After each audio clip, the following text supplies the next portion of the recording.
Hi, it's Randy. Just wanted to check in with my people. It's been a while. This is my magnolia tree blooming, and it only blooms for a couple of days. And given the forecast, it's probably going to be ruined by tomorrow because we're supposed to go down to the 30s again, so it's going to be such a shame. But it smells really good. And here's my other baby magnolia with white flowers, and it's getting pretty full, and it also smells really good. So I thought I would just talk a little bit about some of the things I'm interested in lately. I think his name is Chris Williamson. I've been listening to his channel. He interviews a lot of people. He's a young guy. He's pretty insightful, and he's really interested in the fact that dating and relationships has changed. Even though he's a young guy, he realizes that apparently, people aren't having sex. I don't care, but usually sex goes with relationships to me, and so younger people aren't having sex. I know older people for sure probably aren't if they're not married, unless they're married. Even if they're married, they may not be. But girls are going to college and getting their careers, not getting married or not even looking for a relationship till they're older, in their 30s.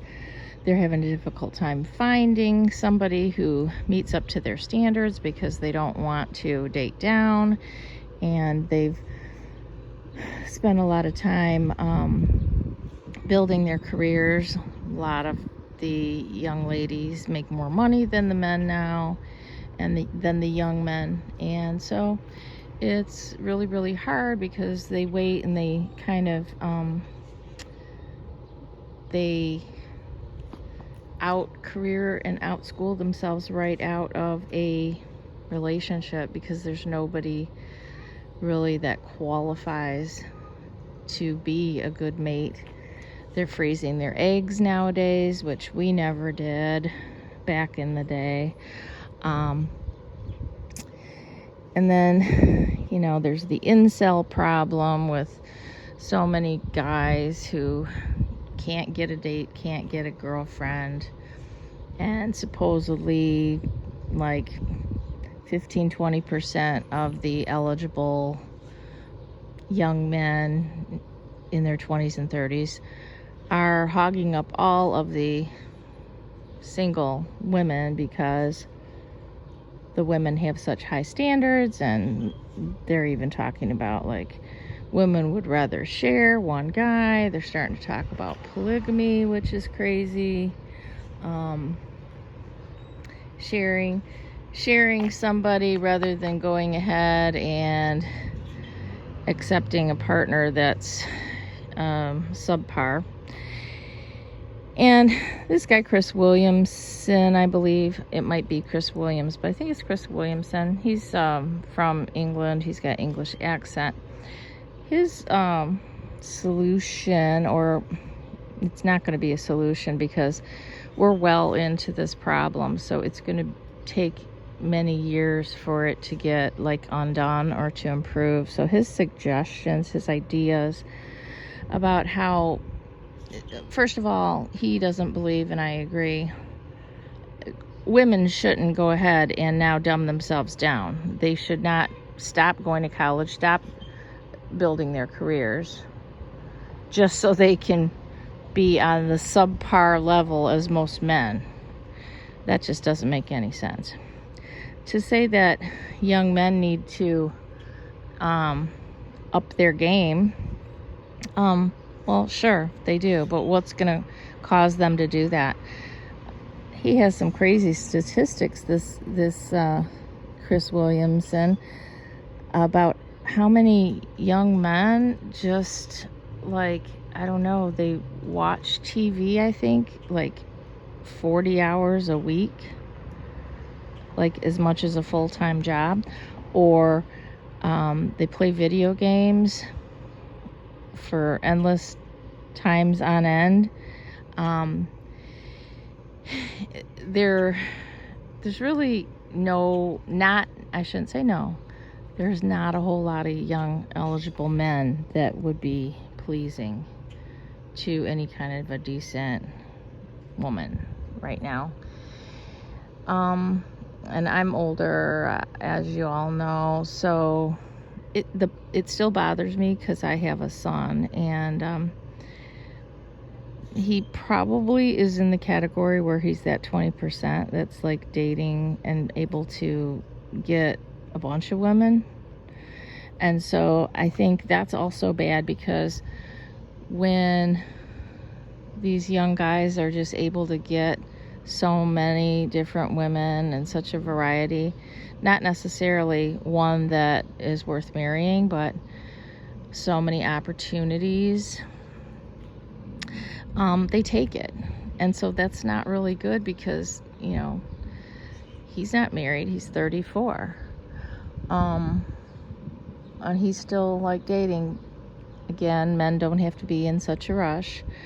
But I think it's time. I think that steady relationship and marriage really stabilizes a young man. And of course, I would like to have grandchildren sometime before I die.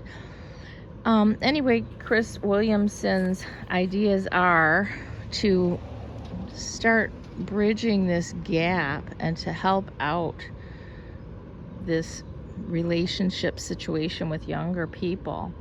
One idea was to start boys 1 year later in school, because it's really becoming a national epidemic. They're not really talking about it, but we're not refilling behind our population, and it's really got a lot of economic ramifications. And if we don't replace our population in the United States, at least. So one suggestion, start boys in kindergarten, like all at age 6, whereas girls would start at 5. It gives boys a little bit of a boost to get their stuff together before, or to be more on par with the girls. He thinks we should re-pedestalize motherhood, meaning that we should really make a big deal out of motherhood and make it attractive, re-pedestalize it, put motherhood on a pedestal so that young women want it rather than don't want it.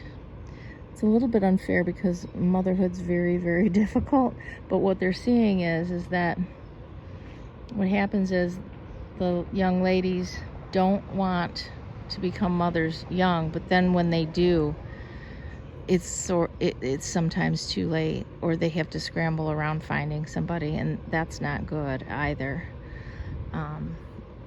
I guess I was lucky.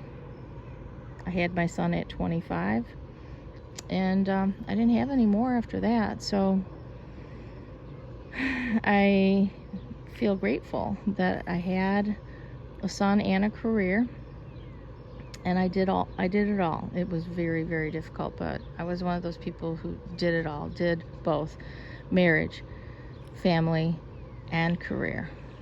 Didn't skip a beat.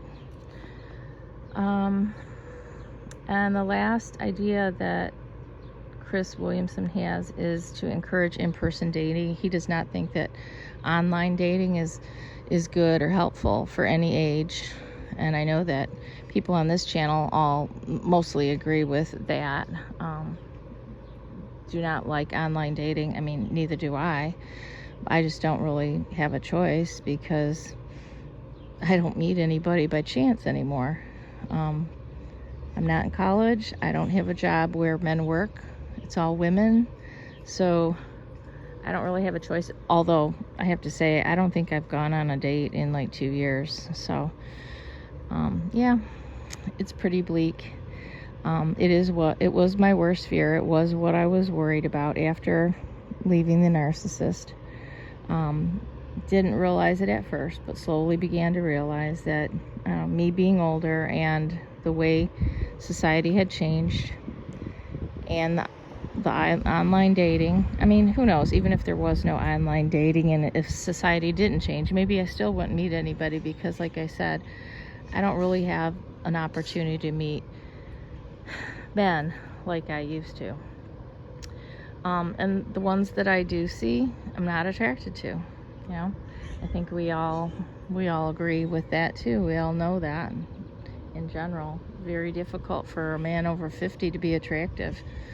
And I'm picky, so, you know, things just aren't working out. But anyway, I wanted to share with you this national unsud crisis that's going on, with probably, you know, continuing to spiral downward, as people not having sex, people not having kids, people not getting married, people not getting into relationships anymore. Very odd, but seems to be true. Never thought it would happen in my lifetime. Who would have thought? It's very unfortunate. I feel very sorry for myself, most of all. All right, thanks for listening. Hope to talk to you soon. Bye.